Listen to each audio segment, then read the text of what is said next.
Previous part में मैंने आपको करंट रेशियो का आपको फॉर्मूलेस बताए थे। अब इससे रिलेटेड एक इलस्ट्रेशन लेते हैं। आपकी बुक में इलस्ट्रेशन नंबर फर्स्ट है। इलस्ट्रेशन में trade receivable 1 lakh rupees given है, प्रीपेड एक्सपेंसेस 10,000 रुपीस गिवन है, cash and cash equivalent 30,000 given है, short term investment 20,000 rupees given है, machinery 7,000, bills payable 20, creditors 40, debentures 2 lakh, inventories 40 और एक्सपेंसेस पेबल 40,000। तो देखिए सबसे पहले तो हमें निकालना है करंट असेट्स। करंट असेट्स का मैंने आपको फॉर्मूला बताया था, trade receivable plus prepaid expenses plus cash and cash equivalent plus short term investment और प्लस आपका आएगा इन्वेंट्रीज। ये आप यहां पर यूज करेंगे। तो देखिए ट्रेड रिसीवेबल आपको क्वेश्चन में गिवन है 1 लाख रुपीस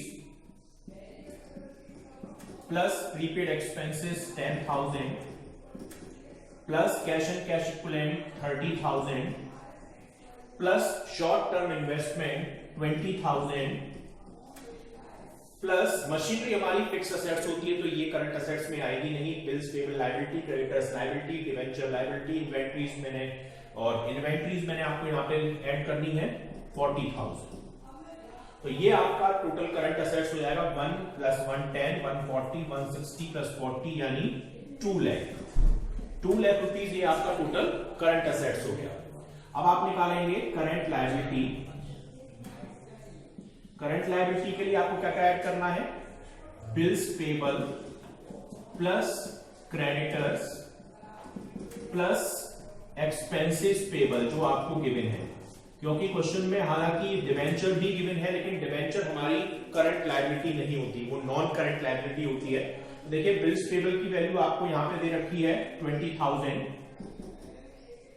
क्रेडिटर्स की वैल्यू दे रखी है आपको 40,000 और एक्सपेंसेस पेबल भी आपको 40,000 गिवन है। तो टोटल करंट लायबिलिटी हो गई 1 लाख रुपीस।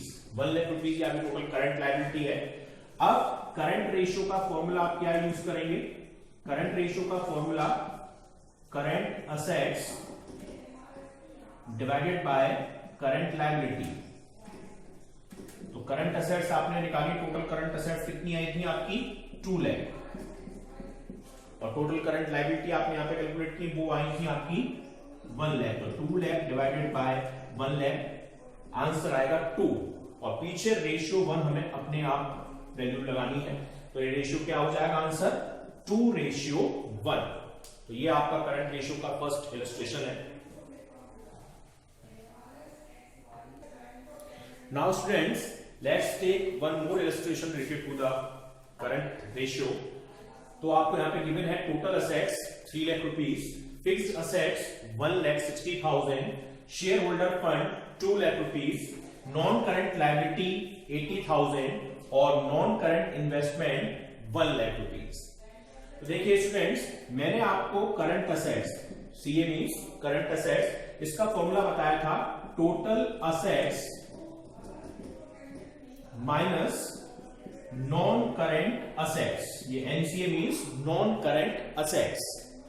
तो टोटल असेट्स आपको क्वेश्चन में गिवन है लेकिन नॉन टोटल असेट्स के अलावा नॉन करंट असेट्स के लिए फिक्स्ड असेट्स और नॉन करंट इन्वेस्टमेंट, यानी नॉन करंट असेट्स कैसे आएगी, fixed assets plus non current investment.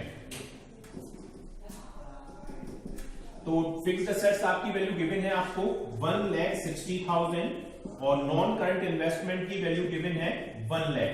तो यानी टोटल अमाउंट कितना हो गया 2,60,000। अब हम इस फॉर्मूले को पुट करेंगे तो टोटल असेट्स आपको कितनी गिवन है 3 लाख और नॉन करंट असेट्स आपने यहां पे निकालनी 2,60,000। तो आपकी वैल्यू कितनी हो गई, करंट असेट्स की वैल्यू हो गई 40,000। अब आप निकालेंगे current liability, CL means current liability. इसका फॉर्मूला आप क्या यूज करेंगे, total assets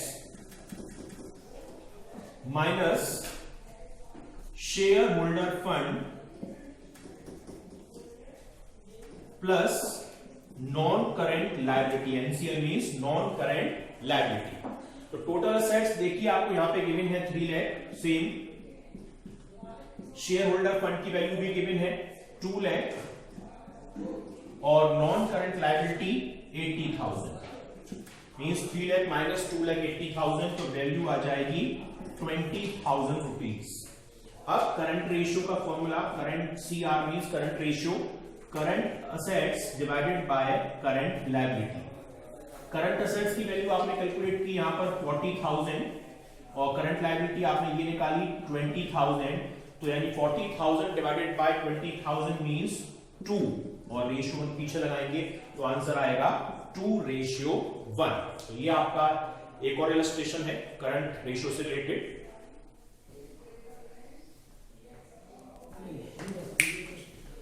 Now students, let's take one more illustration. In this illustration, current assets is given 4 lakh, inventories 2 lakh, working capital 2,40,000। Student देखिए बैलेंस शीट में current assets अपने आप में एक मेजर हेडिंग होती है, यानी मेन हेडिंग होती है, और इन्वेंटरीज इस मेजर हेडिंग की सब हेडिंग होती है। अगर आपको क्वेश्चन में कोई मेन हेडिंग गिवन है और उसके साथ उसी मेन हेडिंग की सब हेडिंग भी गिवन है, तो मींस ये चीज यानी सब हेडिंग ऑलरेडी इसका पार्ट एज्यूम की जाएगी। मींस ये जो इन्वेंटरीज है 2 लाख रुपीस की, ये ऑलरेडी करंट असेट्स के 4 लाख रुपीस में इंक्लूड है, यानी आपको अलग से करंट असेट्स में इन्वेंटरीज को ऐड नहीं करना है, ऑलरेडी इसमें एडेड है। और वर्किंग कैपिटल 2,40,000। मैंने आपको बताया था करंट लायबिलिटी का फॉर्मूला सीएल मींस, उसका फॉर्मूला मैंने आपको बताया था current assets minus working capital, यानी करंट असेट्स में से अगर आप वर्किंग कैपिटल को लेस कर लेंगे तो उसकी वैल्यू जो करंट लायबिलिटी के वो आपको कैलकुलेट हो जाएगी। तो देखिए करंट असेट्स की वैल्यू गिवन है आपको 4 लाख और वर्किंग कैपिटल भी आपको गिवन है 2,40,000, यानी 1,60,000। ये आपका अमाउंट आ जाएगा करंट लायबिलिटी का। ठीक है, करंट असेट्स आपको ऑलरेडी गिवन है ही, तो current ratio is equal to current assets upon current liability. Current assets की वैल्यू क्या है ये आपको ऑलरेडी क्वेश्चन में गिवन है 4 लाख रुपीस, और करंट लायबिलिटी आपने अभी कैलकुलेट की यानी 1,60,000। तो आंसर हो जाएगा 2.5:1, यानी जो आपकी करंट रेशियो की वैल्यू है वो 2.5:1 की है। Now students, let's take one more illustration. In this illustration, current assets is given 5,25,000, inventories 2 lakh, which include loose tools of 75,000, working capital 2,25,000. Mostly similar है आपके previous illustration से, but इसमें loose tool 75,000 है जो करंट असेट्स में include है। देखिए similar वही है, मेन हेडिंग गिवन है और सब हेडिंग भी गिवन है, तो यानी ये पार्ट इसमें ऑलरेडी इंक्लूडेड है, हमें अलग से ऐड नहीं करना है। पर रेशियो के पॉइंट ऑफ व्यू से लूज टूल्स करंट असेट्स का पार्ट नहीं होते हैं। क्यों? क्योंकि लूज टूल सेलेबल नहीं होते, क्योंकि हम उनको सेल करने के पर्पज से नहीं खरीदते, बल्कि अपनी मशीनरी वगैरह के साथ ये एडिशनल फॉर्म में आते हैं। तो नेट करंट असेट्स कैसे निकलेगी? Net current assets minus loose tools, आप लूज टूल्स को इसे माइनस कर देंगे तो 5,25,000 माइनस 75,000 का लूज टूल्स, यानी नेट करंट असेट्स की वैल्यू 4,50,000 रुपीज हो जाएगी। अब करंट लायबिलिटी आप कैसे निकालेंगे? करंट लायबिलिटी निकालने के लिए वही फॉर्मूला जो मैंने आपको बताया था, current assets minus working capital. Current assets आपने जो आपको क्वेश्चन में गिवन है वही लेनी है 5,25,000, यहां 450 नहीं लेंगे। करंट लायबिलिटी निकालने के लिए करंट असेट्स आपको जो एग्जैक्ट गिवन है वही लेनी है 525, और वर्किंग कैपिटल क्वेश्चन में गिवन है 2,25,000 रुपीज, यानी टोटल करंट लायबिलिटी की वैल्यू हो जाएगी आपकी 3 लाख रुपीज, यानी करंट लायबिलिटी 3 लाख। अब आप करंट रेशियो निकालेंगे, current ratio is equal to current assets upon current liability. Current assets की वैल्यू आपने अभी निकाली 4,50,000 यहां से निकाली है, और करंट लायबिलिटी की वैल्यू भी आपने निकाली है 3 लाख। तो आप डिवाइड करेंगे 4,50,000 में 3 लाख रुपीज का, तो ये आएगा 1.5:1। तो ये आपका क्वेश्चन हो जाएगा related to the loose tools in terms of current assets. Now students, let's take one more illustration. In this illustration, trade payable given 50,000, working capital given is amount of working capital is 18 lakh and current liability is 6 lakh. देखिए similar previous illustration की तरीके से ही current liability main heading है और trade payable इस main heading की सब heading है। तो जब सब हेडिंग गिवन है और मेन हेडिंग भी गिवन है तो सब हेडिंग ऑलरेडी इंक्लूडेड होती है, यानी हमें अलग से ट्रेड पेबल का अमाउंट इसमें ऐड नहीं करना है। अब हमें निकालना है करंट असेट्स। करंट असेट्स कैसे निकलेगी? Working capital plus current liability, यानी वर्किंग कैपिटल में अगर आप करंट लायबिलिटी को ऐड कर देंगे तो आपकी वैल्यू जो है करंट असेट्स की फाइंड हो जाएगी। वर्किंग कैपिटल क्वेश्चन में गिवन है 18 लाख और करंट लायबिलिटी गिवन है आपको क्वेश्चन में 6 लाख।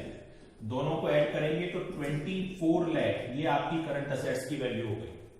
करंट लायबिलिटी ऑलरेडी आपको क्वेश्चन में गिवन ही है, तो आपको सिंपल करंट रेशियो निकालना है current assets upon current liability. Current assets आपने कैलकुलेट की 24 lakh divided by current liability जो गिवन है 6 लाख, तो यानी ये 4:1, ये आपका करंट रेशियो का अमाउंट हो जाएगा।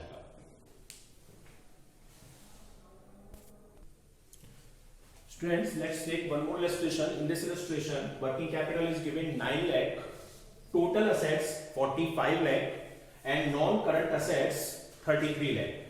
So first of all, we have to find the amount of current assets. Current assets कैसे आएगी? Current assets का मैंने आपको फॉर्मूला बताया था, total assets minus non-current assets. NCA means non-current assets. Total assets आपको क्वेश्चन में गिवन है 45 लाख और नॉन करंट असेट्स भी आपको गिवन है 33 लाख, तो टोटल करंट असेट्स की वैल्यू हो गई 12 लाख रुपीस। अब आपको करंट लायबिलिटी की वैल्यू फाइंड करनी है। Current liability is equal to current assets minus working capital. Current assets में से अगर आप वर्किंग कैपिटल को लेस कर लेंगे तो आपकी करंट लायबिलिटी की वैल्यू आ जाएगी। करंट असेट्स की आपने वैल्यू फाइंड कर ली 12 लाख और वर्किंग कैपिटल क्वेश्चन में आपको ऑलरेडी गिवन है 9 लाख, तो 12 में से 9 आप लेस करेंगे तो 3 लाख रुपीस, ये आपकी करंट लायबिलिटी की वैल्यू हो जाएगी। अब आपको करंट रेशियो निकालना है। Current ratio is equal to current assets upon current liability. Current assets की वैल्यू जो आपने फाइंड की यानी 12 लाख और करंट लायबिलिटी की जो वैल्यू आई आपकी 3 लाख, तो यानी टोटल वैल्यू हो जाएगी 4:1। Current ratio is 4:1।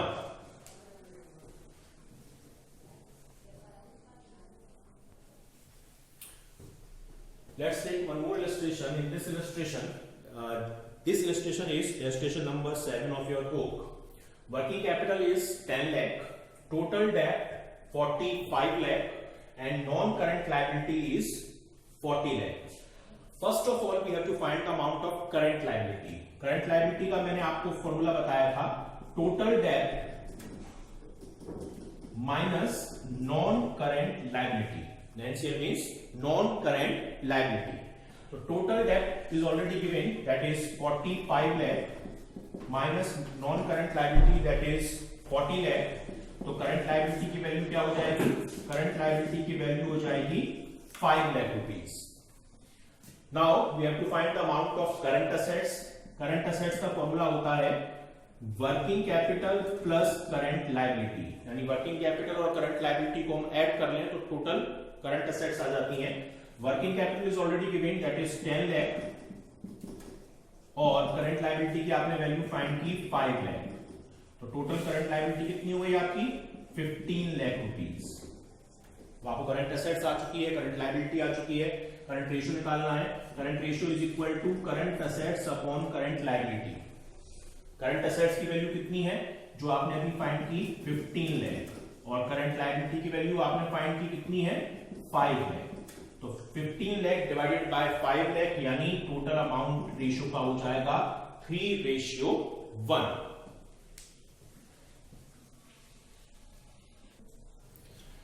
Let's take one more illustration. In this illustration, and this illustration is illustration number 8 of your book.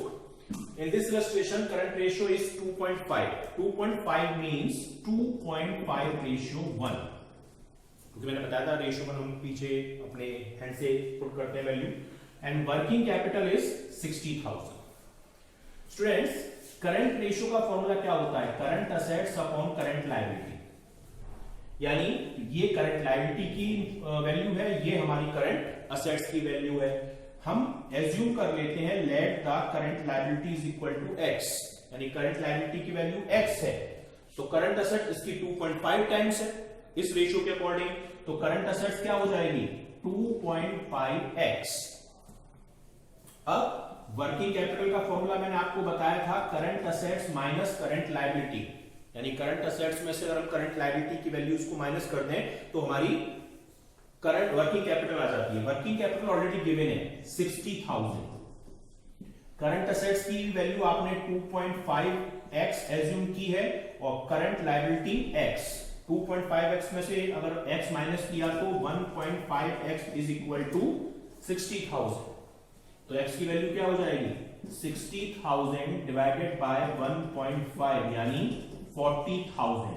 यानी x यानी करंट लायबिलिटी आपकी है 40,000 और करंट असेट्स इसकी 2.5 टाइम्स है, तो 45,000 मल्टीप्लाई बाय 2.5 यानी 1 लाख. ये आपकी करंट लायबिलिटी असेट्स हो जाएगी और 40,000 आपकी करंट लायबिलिटी की वैल्यू हो जाएगी.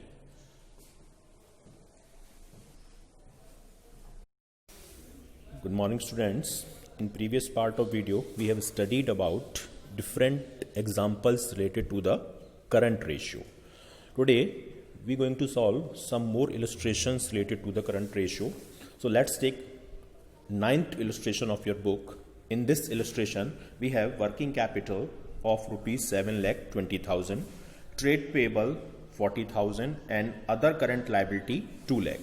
As you know that trade payables and other current liabilities both are the subheadings of current liability. So to calculate the amount of current liability, we have to add these two items. Means current liability is equal to trade payable plus other current liability. तो अगर हम इन दोनों को add कर दें तो total amount current liability का आ जाएगा. मींस 40,000 प्लस 2 लाख यानी 2,40,000 ये हमारी अदर टोटल करंट लायबिलिटी हो जाएगी. तो यहाँ पे लिखा हुआ है current liability is equal to trade payable plus other current liability, that is 40,000 plus 2 lakh, that is 2,40,000.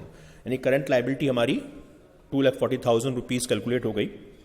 Then after we have to find the amount of current assets. For current assets we use the formula that is current assets minus current liabilities.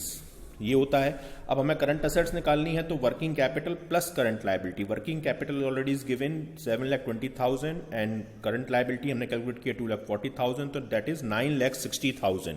ये हमारी current assets की value हो जाएगी.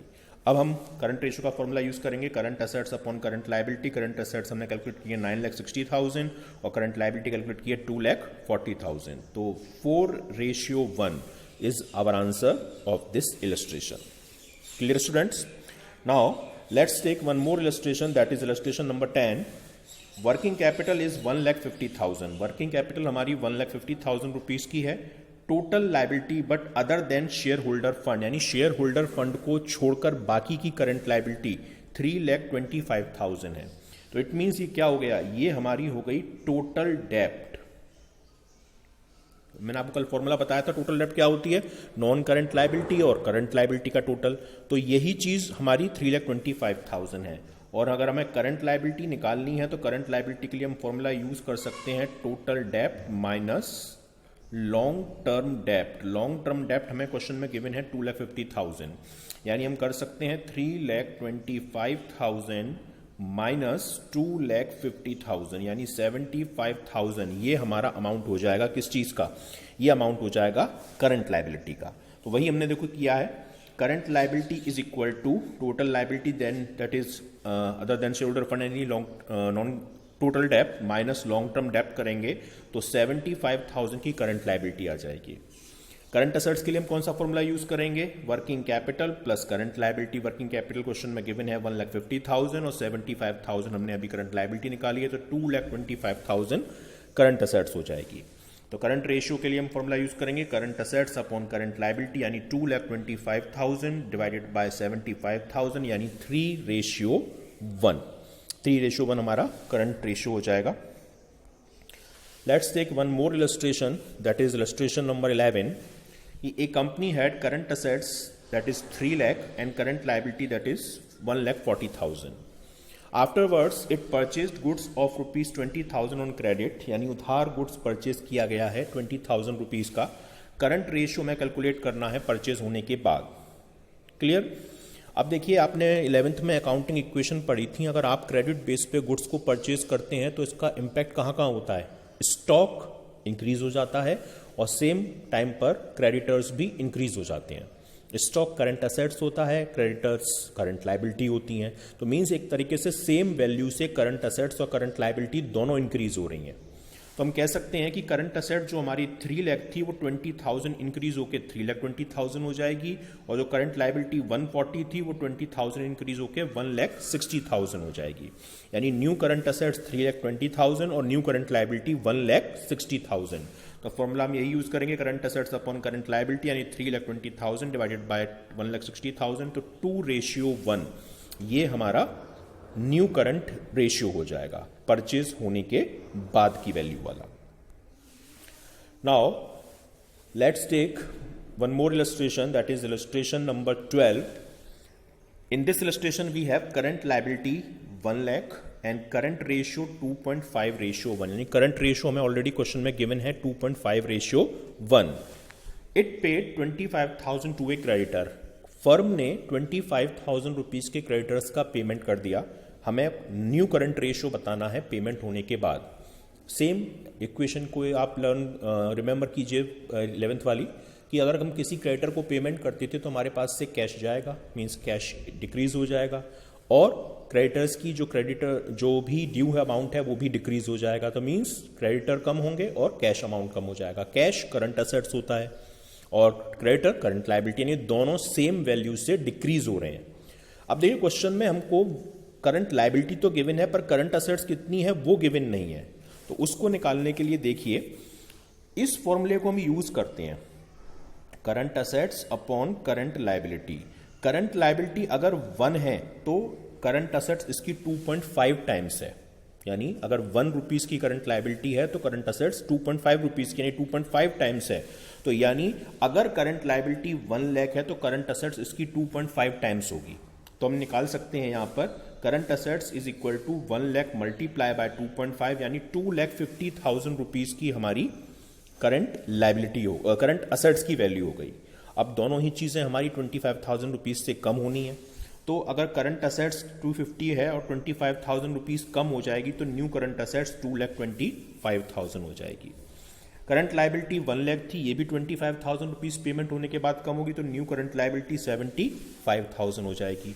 Formula हम again use करेंगे, current ratio is equal to current assets upon current liability, यानी 2,25,000 divided by 75,000, यानी 3:1 ये हमारा न्यू करंट रेशियो कैलकुलेट हो जाएगा। Clear students? अब देखिए illustration number 13। Illustration number 13, in this illustration we have the information regarding the current assets that is 6 lakh and current liability that is 4 lakh। 4 lakh रुपए की current liability है, 6 लाख रुपए की current assets है, यानी करंट रेशियो है हमारा 1.5:1। फर्म का जो अकाउंटेंट है वो चाहता है कि करंट रेशियो न्यू मेंटेन हो जाए 2:1, यानी जो 1.5:1 है इस टाइम वो इंक्रीज होकर 2:1 हो जाए। और इसके लिए वो किसी करंट लायबिलिटी का पेमेंट करना चाहता है कि कितनी हम हमें करंट लायबिलिटी पे करें जिससे कि रेशियो 2:1 हो जाए। हमें ये कैलकुलेट करना है कि amount of current liability that should be paid so that the current ratio at the level of 2:1 में बी मेंटेन, यानी कितने रुपए की करंट लायबिलिटी हम पे करें जिससे कि हमारा रेशियो 2:1 हो जाए। तो देखिए, हम एज्यूम करते हैं let the amount paid of current liability that is x. हमने ये एज्यूम किया कि करंट लायबिलिटी हमने एक्स रुपीस की पे कर दी। अब देखिए, सेम वही क्वेश्चन है कि लायबिलिटी पे करने से इंपैक्ट क्या पड़ेगा करंट असेट्स और करंट लायबिलिटी पर? कैश कम हो जाएगा और क्रेडिटर की वैल्यू भी कम हो जाएगी, यानी दोनों वैल्यू हमारी डिक्रीज हो रही हैं। कितने रुपए से? एक्स रुपीज से। तो देखिए ये करने से हमारा रेशियो 2:1 हो जाएगा। तो 2:1 को हम 2/1 भी लिख सकते हैं। ये मैंने आपको बताया फ्रैक्शन ये सारे हैं, तो हमने इसको 2/1 लिखा। 6 लाख रुपीस की हमारी पहले करंट असेट्स थी, जो अब पेमेंट होने के बाद एक्स रुपीज से कम हो, यानी 6 लाख माइनस एक्स हो गया। ठीक है। और करंट लायबिलिटी 4 लाख रुपीस की थी, ये भी एक्स रुपीज से कम हो जाएंगी, तो 4 lakh minus x current liability हो जाएगी। अब देखिए इसका हम क्रॉस मल्टीप्लाई करेंगे। ठीक है। तो 2 लाख का 4 से करेंगे तो 2 लाख इंटू 4 लाख यानी 8 लाख, और 2 लाख 2 इंटू एक्स यानी माइनस 2x। ये 1 ही है तो 6 लाख माइनस एक्स हो जाएगा, यानी 8 lakh minus 2x is equal to 6 lakh minus x. अब वैल्यूज को अगर आप पास ले जाएंगे तो 2x minus x is equal to 8 lakh minus 6 lakh, तो यानी x की वैल्यू आ जाएगी 2 लाख। यानी हमें करंट लायबिलिटी 2 लाख रुपीस की पे करनी होंगी, तब जाकर हमारा करंट रेशियो मेंटेन हो पाएगा 2:1। क्लियर। ऐसे ही एक इलस्ट्रेशन और आ सकता है, जिसमें कि अगर हम कहें कि हम कोई करंट असेट्स को परचेज करना चाहते हैं, स्टॉक परचेज करना चाहते हैं क्रेडिट बेस पर, जिससे कि रेशियो हो जाए, तो यहां पे करंट असेट्स अगर हम परचेज करेंगे तो स्टॉक बढ़ेगा और उधार भी बढ़ जाएगा। तो उस केस में फिर यहां पे हम प्लस एक्स कर देते, अगर वो क्वेश्चन इस टाइप का होता तो। जैसे यहां पे माइनस एक्स किया, वहां पे हम प्लस एक्स कर देते। देखिए अब एक इलस्ट्रेशन और लेते हैं, illustration number 14। If firm had current assets of ₹3 lakh, current assets firm की 3 लाख रुपीज हैं, करंट लायबिलिटी 60,000 है, और कुछ पेमेंट करने के बाद रेशियो 2:1 हो जाता है। इट पेड कर, नहीं सॉरी मैं गलत क्वेश्चन पढ़ गया, कि फर्म की करंट असेट्स 3 लाख हैं, फर्म करंट लायबिलिटी का पेमेंट करती है 60,000 रुपीज का, और पेमेंट होने के बाद रेशियो 2:1 हो जाता है। हमें करंट लायबिलिटी और वर्किंग कैपिटल पेमेंट करने से पहले और करंट और पेमेंट होने के बाद की बतानी है। देखिए करंट रेशियो का formula current assets upon current liability. ठीक है।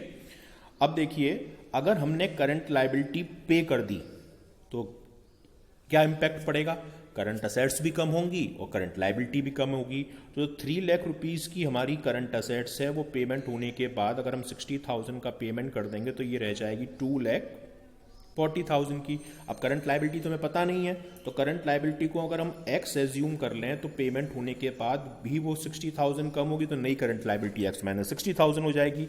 तो इसी कंसेप्ट को लेकर हमें चलना है कि let the current liability after payment is 60,000 be x, यानी पेमेंट होने के बाद जो करंट लायबिलिटी है न्यू हमारी वो एक्स रुपीज है। ठीक है। और करंट रेशियो का फॉर्मूला है current assets upon current liability, और रेशियो क्या हो रहा है 2:1, तो इसे 2/1 लिख सकते हैं हम। तो करंट असेट्स भी कम हो रही है, मैंने यहां पे बताया आपको 2,40,000 हो जाएगी पेमेंट होने के बाद, तो 3 लाख माइनस एक्स, और ये पेमेंट के बाद की करंट लायबिलिटी एक्स रुपीज है। अब वही सेम चीज हम क्रॉस मल्टीप्लाई करेंगे, 2 का एक्स से करेंगे तो 2x, और 3 लाख माइनस 60 यानी 240, ये इंटू 1 करेंगे तो 2,40,000। तो x की वैल्यू क्या हो जाएगी, x की वैल्यू हो जाएगी 2,40,000 अपॉन 2 यानी 1,20,000, यानी पेमेंट होने के बाद हमारी करंट लायबिलिटी 1,20,000 रुपीज थी। तो यानी पेमेंट होने से पहले कितनी रही होगी, 60,000 रुपीज ज्यादा रही होगी। तो बिफोर पेमेंट करंट लायबिलिटी कितनी थी, 1,80,000। अब आप वर्किंग कैपिटल का फॉर्मूला जानते हैं, current assets upon current liability, तो 2,40,000 माइनस 120 यानी 120 पेमेंट होने के बाद थी, और पहले कितना था हमारा करंट असेट्स का अमाउंट पेमेंट होने से पहले 3 लाख, और करंट लायबिलिटी 180, तो भी वर्किंग कैपिटल 1,20,000 रुपीज की थी। तो ये हमारा इलस्ट्रेशन नंबर 14 था।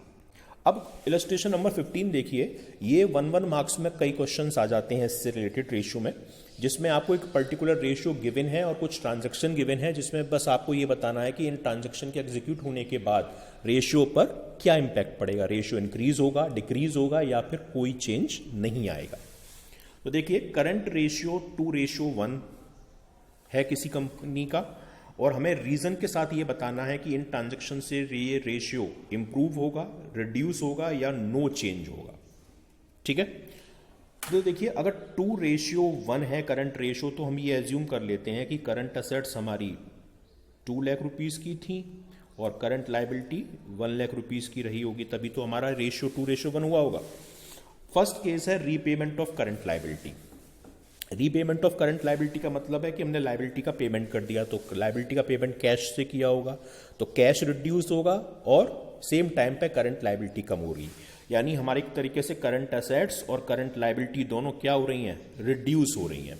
और अगर दोनों चीजें रिड्यूस होती हैं सेम अमाउंट से तो रेशियो पर पॉजिटिव इंपैक्ट पड़ता है, यानी रेशियो इंक्रीज हो जाता है। तो देखिए यहां पे सॉल्यूशन में दे रखा है repayment of current liability will improve current ratio because both current assets and current liability had decreased the same amount। इसका रीजन भी दे रखा है आपको। इसने एज्यूम किया है करंट असेट्स 20 है और करंट लाइबिलिटी 10,000 है। सपोज 5,000 रुपीज की करंट लाइबिलिटी ये पे कर रहा है, तो करंट असेट्स 15 हो जाएगी और करंट लाइबिलिटी 5 हो जाएगी।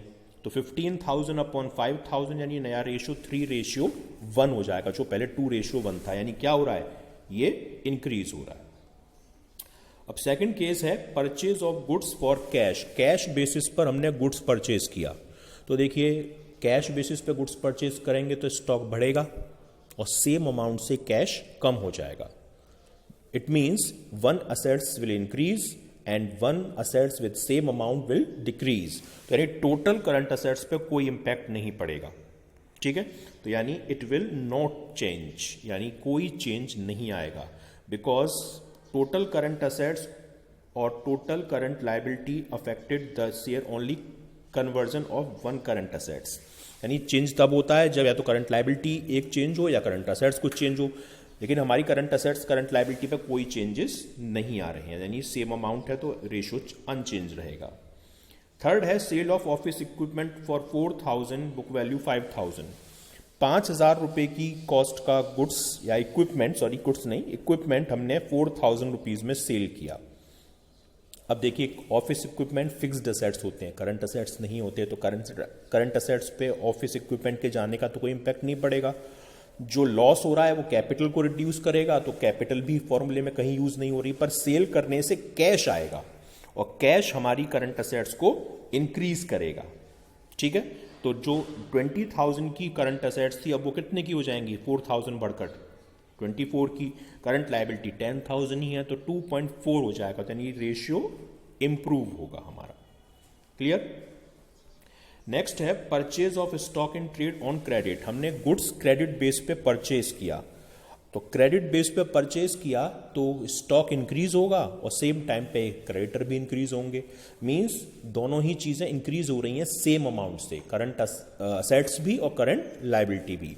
और अगर दोनों ही चीजें सेम अमाउंट से इंक्रीज हो तो जो रेशियो है वो रिड्यूस हो जाएगा। तो यहाँ पे क्या होगा, ये हमारा रिड्यूस हो जाएगा। Both total current assets and current liability are increase by the same amount, therefore current ratio will reduce, यानी अपोजिट हो जाएगा। नेक्स्ट है sale of goods in 11,000 costing 10,000। 10,000 का गुड्स हमने 11,000 में सेल किया तो 1,000 का प्रॉफिट हुआ। प्रॉफिट कैपिटल को इंक्रीज करेगा पर कैपिटल फॉर्मूले में यूज नहीं होती है। गुड्स 10,000 रुपीज से कम हो जाएगा, यानी स्टॉक कम हो जाएगा 10,000 से और कैश बढ़ेगा 11,000 से। तो एक करंट असेट्स 10,000 से कम हो रही है और एक करंट असेट्स 11,000 से बढ़ रही है, तो नहीं ओवरऑल करंट असेट्स 1,000 से बढ़ रही है। तो करंट असेट जो 20,000 थी 1,000 इंक्रीज होकर 21 की हो गई। करंट लाइबिलिटी पे कोई इंपैक्ट नहीं, 2.01 रेशियो 1 हो जाएगा, यानी पहले से इंक्रीज हो रहा है ये हमारा, ठीक है। और लास्ट है पेमेंट ऑफ डिविडेंड। डिविडेंड हमारी करंट लाइबिलिटी होती है, तो करंट लाइबिलिटी हम पे कर रहे हैं, तो करंट लाइबिलिटी पे कर रहे हैं तो कैश से ही कर रहे होंगे, तो कैश कम होगा और हमारी करंट लाइबिलिटी भी कम हो जाएगी। यानी दोनों चीजें current assets current liability same amount से कम हो रहे हैं और दोनों ही चीज सेम अमाउंट से कम हो रही हैं, तो हमारा जो रेशियो है वो इंक्रीज हो जाएगा। सॉरी, ये मैं गलत बोल गया, ये हमारा इंक्रीज हो जाएगा, ठीक है। क्लियर है। यहां लिखा हुआ है कि we do the total current assets and total current liability, दोनों चीज कम हो रही हैं तो रेशियो इंक्रीज हो जाएगा। तो ये हमारे इलस्ट्रेशन थे related to the current ratio. अब आप इनके क्वेश्चंस जो सारे बुक में आपको गिवन है वो आप अपनी बुक में सॉल्व करेंगे। Thank you students.